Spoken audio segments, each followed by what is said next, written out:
Assalamualaikum warahmatullahi wabarakatuh. Om Swastiastu, Namo Buddhaya, salam kebajikan, salam sejahtera bagi kita semua, dan salam sehat. Perkenalkan, nama saya Arif Hasari Ilyas, SST MKM, dosen tetap pada program studi Diploma 3, Rekam Medis dan Informasi Kesehatan, jurusan Rekam Medis dan Informasi Kesehatan, Politeknik Kesehatan, Kementerian Kesehatan Semarang. Sebagai dosen, tentunya saya wajib menyelenggarakan Tridharma perguruan tinggi, seperti pelaksanaan pengajaran, penelitian, dan pengabdian kepada masyarakat. Video ini dibuat dengan tujuan untuk memenuhi salah satu persyaratan sertifikasi dosen gelombang pertama tahun 2026, yaitu pernyataan diri dosen dalam unjuk kerja Tridharma perguruan tinggi, khususnya bidang pengajaran.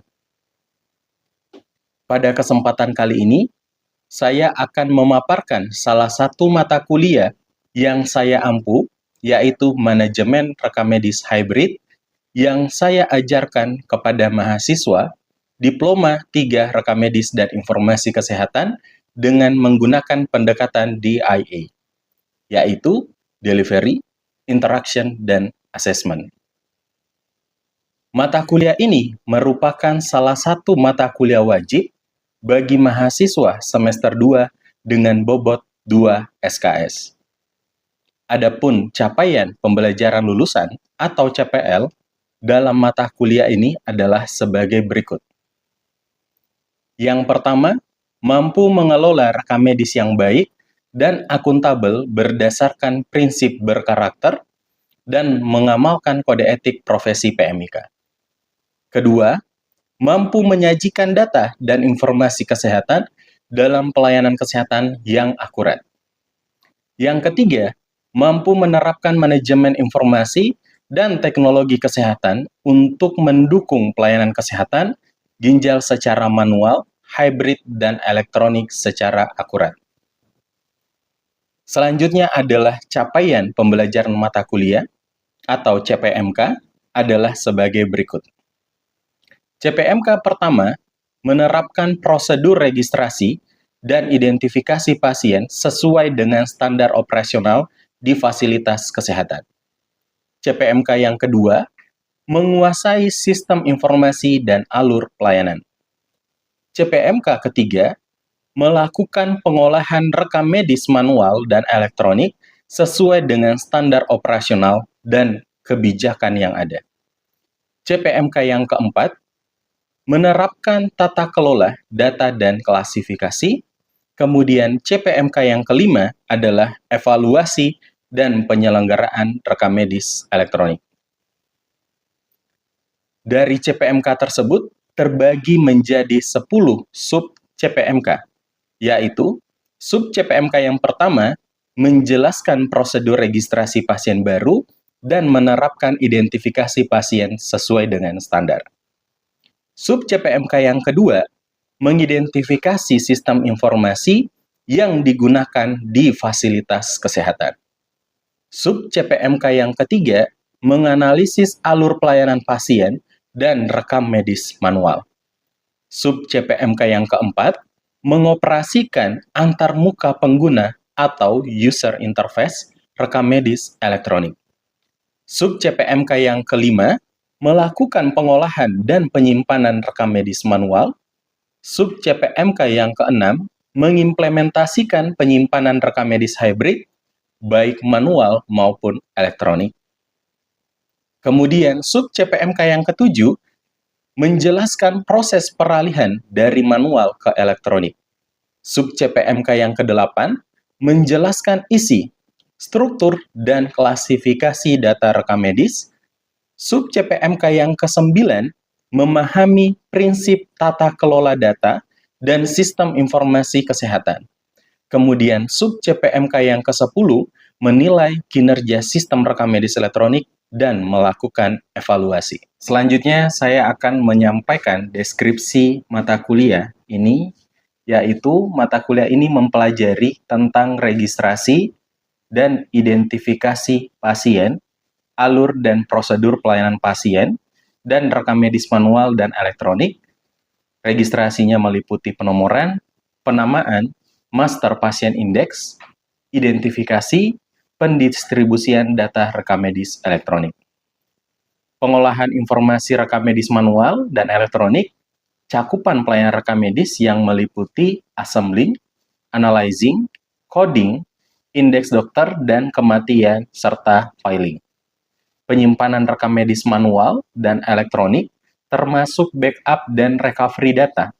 Peralihan rekam medis manual ke elektronik, isi dan struktur rekam medis termasuk klasifikasi data dan informasi untuk pemantauan indikator mutu, pengenalan user interface RME, tata kelola data dan sistem informasi kesehatan, termasuk pemusnahan data, serta evaluasi dan penyelenggaraan rekam medis elektronik. Dalam mata kuliah ini, saya menggunakan metode pengajaran dan penilaian perkuliahan menggunakan metode student-centered learning dengan pendekatan sinkronos dan asinkronos. Sinkronos ini dilakukan melalui tatap muka di kelas atau melalui web conference dengan menggunakan aplikasi Zoom Meeting. Kemudian untuk asinkronos dilakukan melalui diskusi dan penugasan melalui Learning Healthy yang dimiliki oleh Poltekkes Kemenkes Semarang. Adapun pembelajaran teori menggunakan yang pertama, collaborative learning, di mana saya meningkatkan efektivitas belajar melalui kerjasama antar mahasiswa. Yang kedua, contextual learning, di mana saya meningkatkan pemahaman melalui pengalaman belajar yang relevan dan bermakna. Metode pembelajaran praktik saya menggunakan yang pertama, simulasi, yaitu memberikan pengalaman praktis dalam lingkungan yang terkendali. Kemudian selanjutnya adalah case study, di mana di sini saya memberikan atau mendorong mahasiswa menganalisis masalah dan menemukan solusi efektif. Adapun sistem penilaian dilakukan dengan transparan dan komprehensif untuk mengukur ketercapaian pembelajaran mata kuliah sesuai dengan RPS, dan adapun komposisi penilaiannya adalah yang pertama, tugas 15%, praktek 45%, UTS 20%, dan UAS 20%. Nilai akan dikembalikan langsung kepada mahasiswa melalui e-learning Healthy Poltekkes Kemenkes Semarang untuk transparansi dan kesempatan perbaikan. Adapun daftar referensi yang saya gunakan dalam mata kuliah ini sebagai berikut, di mana 3 di antaranya merupakan hasil dari karya saya dan tim. Yang pertama adalah book chapter dengan judul Manajemen Rekam Medis Hybrid yang terbit tahun 2025.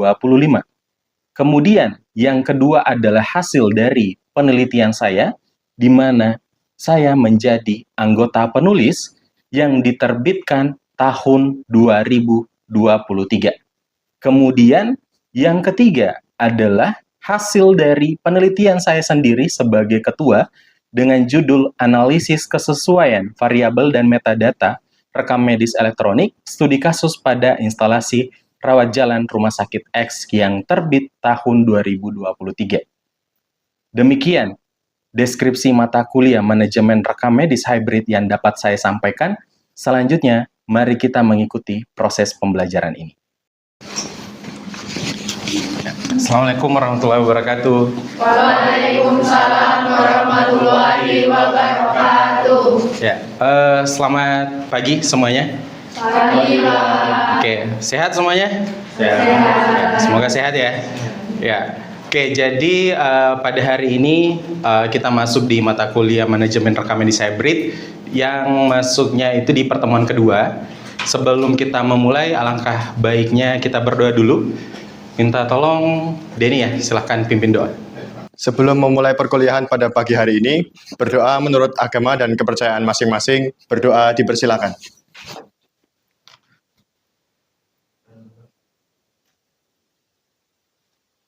Berdoa selesai. Terima kasih Denny. Selanjutnya teman-teman untuk presensi sudah saya masukkan di dalam e-learning ya di Healthy, silahkan diakses masing-masing. Kami beri waktu 15 menit untuk presensi, lewat dari itu tidak bisa lagi. Selanjutnya sebelum kita masuk ke materi pada hari ini di pertemuan kedua, ada yang masih ingat pertemuan sebelumnya kita membahas apa? Registrasi elektronik. Oke, jadi pertemuan sebelumnya kita membahas registrasi pasien terkait dengan rekam medis manual dengan rekam medis yang elektronik. Ada yang bisa jawab perbedaannya rekam medis manual dengan rekam medis elektronik? Ya, silakan Aulia. Izin menjawab untuk terkait perbedaan rekam medis elektronik dengan rekam medis manual. Rekam medis manual itu catatan medis dari pasien masuk hingga keluar menggunakan kertas. Sedangkan rekam medis elektronik itu juga catatan medis dari pasien masuk hingga pasien keluar, namun menggunakan mekanisme elektronik, menggunakan penyimpanan elektronik dan juga penggunaan komputer. Jadi untuk perbedaan pelayanannya itu lebih cepat daripada penggunaan rekam medis manual. Oke, baik. Terima kasih Aulia. Beri tepuk tangan buat Aulia. Oke, jadi penjelasannya sangat jelas ya. Jadi kalau bicara terkait dengan rekam medis manual dengan elektronik, intinya itu sebenarnya namanya rekam medis ya, berisikan identitas pasien ya, mulai dari pasien masuk sampai dengan pasien keluar. Cuman bedanya, kalau manual berarti masih menggunakan kertas ya. Kalau elektronik berarti sudah terintegrasi, sudah by system. Seperti itu. Nah, baik, selanjutnya kita akan masuk di pertemuan yang kedua, di mana pertemuan kedua ini kita membahas ada 3 subtopik sebenarnya yang kita bahas. Yang pertama adalah sistem penomoran, penjajaran, dan sistem penomoran, penjajaran, kemudian ada penamaan juga yang akan kita bahas. Jadi kalau sebelumnya kita membahas registrasinya, jadi kalau registrasi kan biasanya yang pertama itu kan di bagian pendaftaran ya. Nah di pendaftaran itu banyak sistem lagi yang akan kita pelajari. Kalau di pendaftaran berarti ada sistem penomoran, kemudian sistem penamaan. Kemudian setelah pasiennya pulang, rekam medisnya kemana nih? Kalau misalkan pasiennya pulang, rekam medisnya kemana? Kemana?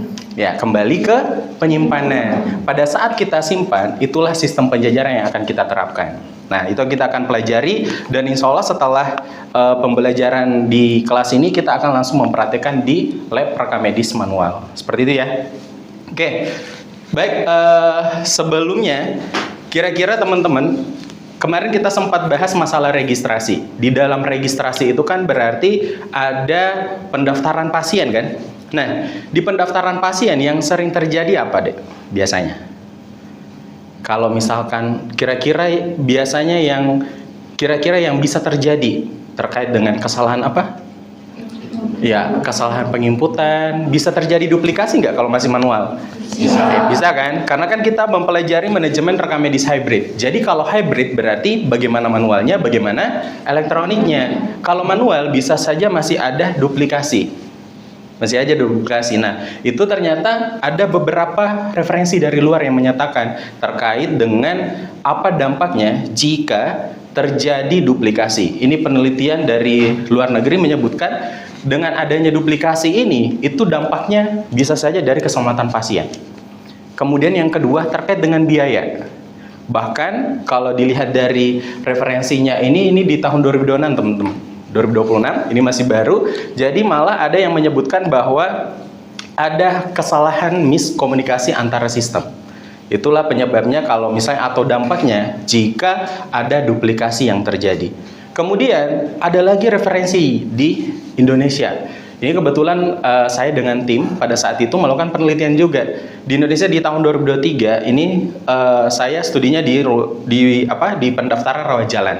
Di pendaftaran rawat jalan ini ditemukan juga ada kesalahan terkait dengan pengisian.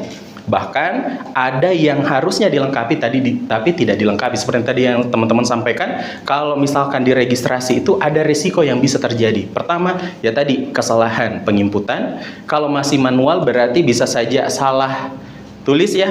Kalau misalkan pakai udah by system berarti bisa saja salah input. Nah, ini registrasi pasien. Ini bicara RME teman-teman.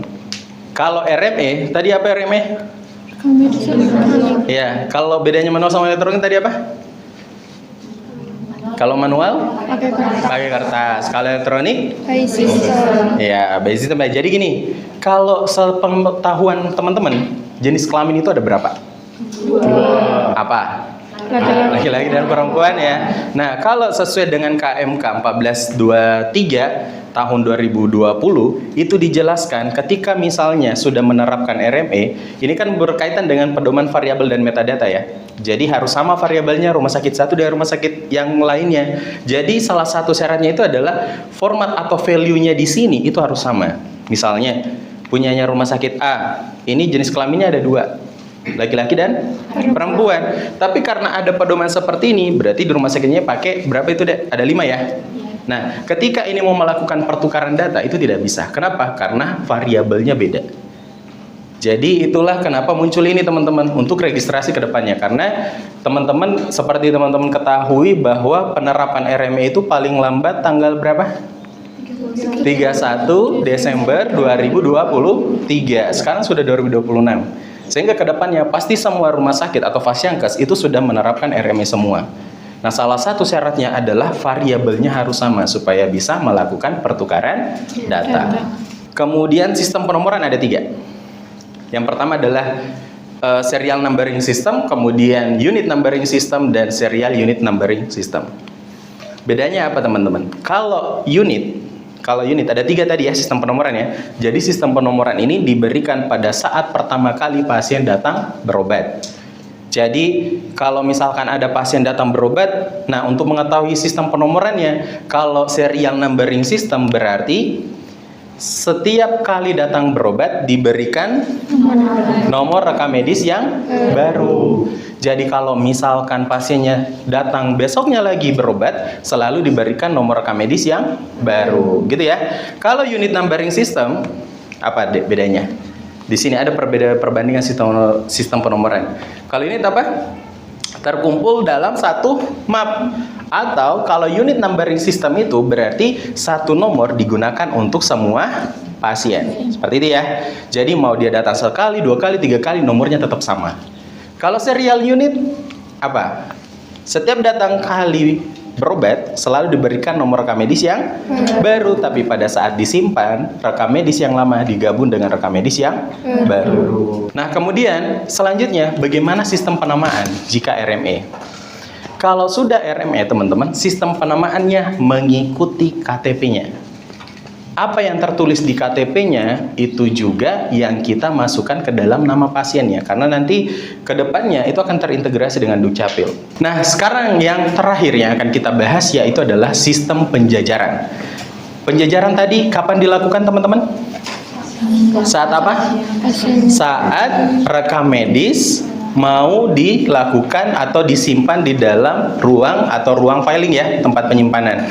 Pada saat pasien pulang, rekam medisnya otomatis akan kita simpan nih. Nah, itulah akan kita terapkan sistem penjajaran. Dan mohon maaf, tadi saya jelaskan kalau sistem penomoran kan ada manualnya, ada elektroniknya ya. Sistem penamaan ada manualnya, ada elektroniknya juga. Tetapi kalau sistem penjajaran berarti yang diterapkan karena kita menyisipkan berkas, berarti ini yang kita bahas adalah full manualnya seperti apa. Nah, sistem penjajaran di sini ada pola namanya teman-teman. Ada strike numerical filing system atau sistem nomor langsung. Polanya itu adalah primer, sekunder, tersier. Berarti 1, 2, 3. Kalau TDF atau terminal digit filing system itu adalah 3, 2, 1. Kalau sistem angka tengah middle digit filing system itu adalah 2, 1, 3. Jadi kalau kita mau mengurutkan, angka tersiernya dulu yang berubah. Ada yang mau ditanyakan? Dari 3 materi kita, sistem penomoran, penamaan, dan penjajaran. Bisa dipahami? Bisa. Bisa. Kalau teman-teman ini silakan, ini ada bahan diskusi terkait dengan materi yang tadi saya jelaskan. Silahkan diskusi, saya berikan waktu 5 menit untuk diskusi. Setelah itu nanti saya coba minta salah satu perwakilan dari teman-teman untuk menjelaskan. Oke, silahkan diskusi. Oke, baik. Semuanya sudah diskusi semuanya? Sudah. Oke, selanjutnya mungkin perwakilan dari teman-teman Fadli ya untuk menjelaskan terkait dengan diskusi kita pada pagi hari ini. Silahkan dibaca dulu kasusnya. seorang laki-laki berumur 34 tahun baru pertama kali berobat ke rumah sakit swasta. Pasien diberi nomor rekam medis 093002 oleh petugas pendaftaran. Sebulan kemudian, pasien tersebut datang kembali ke rumah sakit tersebut untuk berobat ke klinik gigi. Pada kunjungan kali ini, petugas memberikan nomor rekam medis yang berbeda. Rekam medis dibuatkan baru lagi. Apa jenis penomoran yang diberikan kepada pasien? Oke, jawabannya apa, Fadli? Baik, untuk kasus tersebut jawabannya adalah penomoran seri. Karena pada pasien datang ke Fasiankes untuk berobat itu diberikan nomor rekam medis yang baru. Oke, berarti kalau seri setiap datang kali berobat ke rumah sakit atau Fasiankes selalu diberikan nomor rekam medis yang baru. Oke, tepuk tangan buat Fatih. Atau ada jawaban lain? Sama-sama ya? Oke. Jadi kalau kasusnya seperti ini, tadi kan kalau dilihat dari yang ditanyakan adalah jenis penomoran. Jenis penomoran itu ada berapa tadi? Ada 3. Ada seri, unit, dengan seri unit. Di dalam kasusnya ini, seorang laki-laki berumur 34 tahun baru pertama kali berobat ke suatu rumah sakit swasta. Pasien diberikan nomor rekam medis 093002 oleh petugas pendaftaran. Nah, berarti pertama kali datang berobatnya nomornya adalah 093002. Sebulan kemudian, pasien ini datang kembali ke rumah sakit tersebut untuk berobat ke klinik gigi. Pada kunjungan kali ini, petugas memberikan nomor rekam medis yang berbeda. Berarti pada saat kunjungan yang keduanya, nomor 093002 ini nggak dipakai, tapi diberikannya nomor rekam medis yang baru lagi.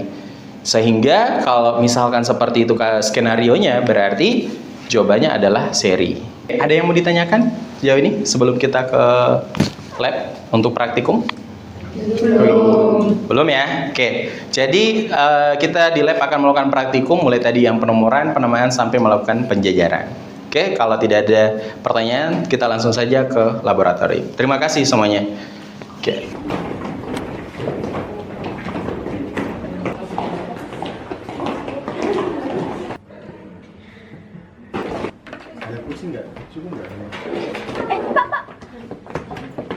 Selamat pagi semuanya. Jadi setelah tadi kita sudah mempelajari di kelas, saat ini kita langsung mempraktekkan ya apa yang kita bahas tadi. Jadi yang dibahas tadi ada 3 sistem. Yang pertama penomoran, penamaan, dengan penjajaran. Jadi sistem penomoran penamaan tadi seperti yang saya sampaikan di pendaftaran. Jadi nanti akan kita praktekkan, ada case tadi yang akan saya jelaskan nanti. Mulai dari pada saat pendaftaran, berarti di pendaftaran ada sistem penomoran dengan sistem penamaan. Setelah didaftarkan, pasiennya pulang, tadi kita bahas, pasiennya pulang otomatis rekam medisnya kita kembalikan ke rak penyimpanan. Jadi ini adalah tempat pendaftaran, ini rak penyimpanan. Seperti itu ya, bisa dipahami ya? Nah, jadi di dalam kasus ini nanti ada pasiennya Naswa ya.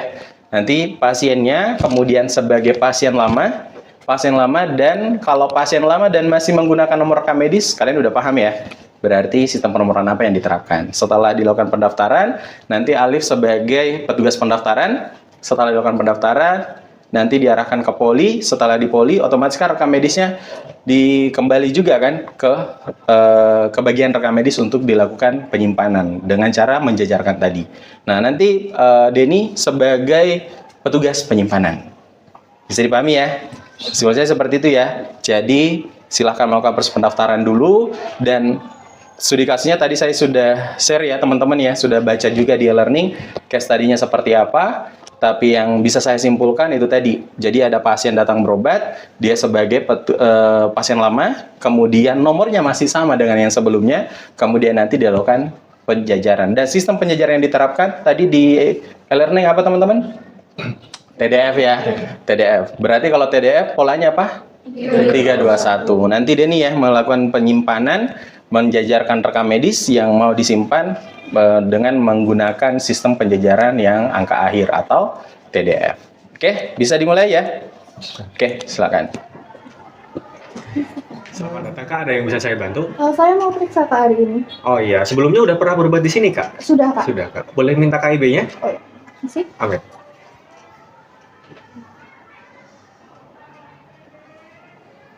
Atas nama Kak Naswa Zarifah nggih? Iya betul Kak.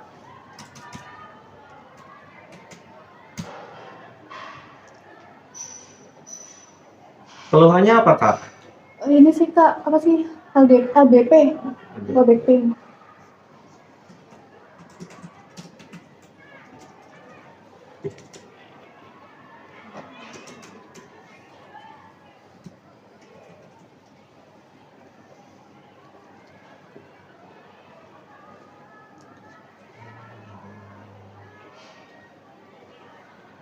Oke, ini sudah saya daftarkan ya, Kak. Nanti coba langsung ke depan ke poliklinik nunggu panggilan ya. Terima kasih Kak. Oke.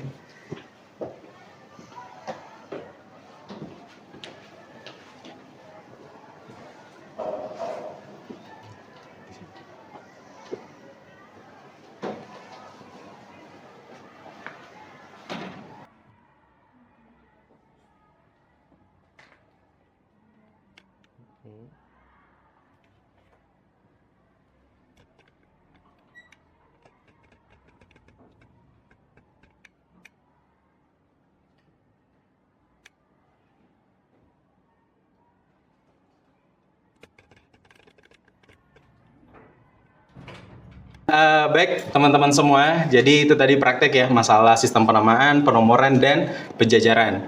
Jadi tadi simulasi sudah diberikan dan ada case tadi ya.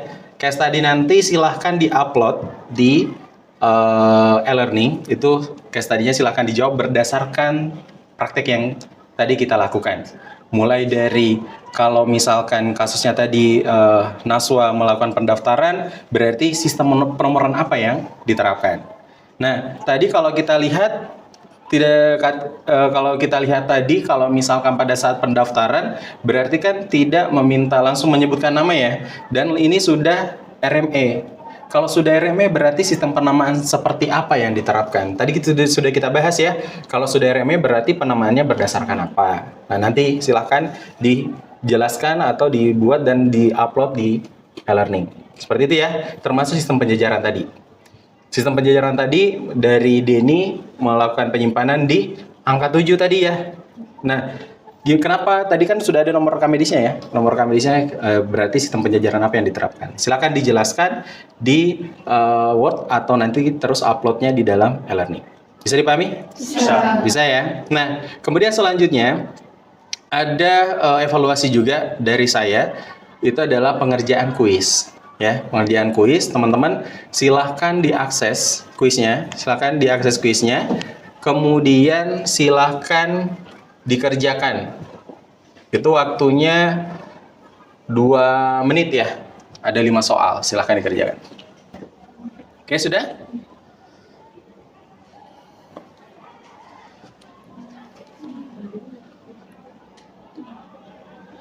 Dikerjakan ya, Dek? Baik, sudah dikerjakan ya semuanya ya? Ya. Di sini alhamdulillah semuanya dilihat ini rata-rata dapat nilai 100. Ya, tepuk tangan buat kita semua. Ya. Jadi bisa saya simpulkan teman-teman sudah bisa memahami ya. Mulai dari tadi kita di kelas sampai dengan melakukan praktikum. Ada yang mau ditanyakan? Ya, cukup jelas ya. Kalaupun nanti ada yang mau ditanyakan, boleh sampaikan ke si pennya. Nanti si pennya boleh menginformasikan ke saya. Oke, terima kasih semuanya. Saya akhiri. Assalamualaikum warahmatullahi wabarakatuh dan selamat siang. Waalaikumsalam warahmatullahi wabarakatuh. Terima kasih ya. Sukses semuanya. Demikian deskripsi singkat dari saya. Semoga memberikan gambaran mengenai kegiatan pengajaran yang saya lakukan. Atas perhatiannya kami ucapkan terima kasih kepada seluruh tim penilai, panitia sertifikasi dosen, jurusan rekam medis dan informasi kesehatan, Poltekkes Kemenkes Semarang, UPP Kampus Kendal, rekan sejawat, dan teman-teman mahasiswa. Saya Arif Asari Ilyas, pamit undur diri, semoga video ini dapat bermanfaat bagi kita semua. Wassalamualaikum warahmatullahi wabarakatuh.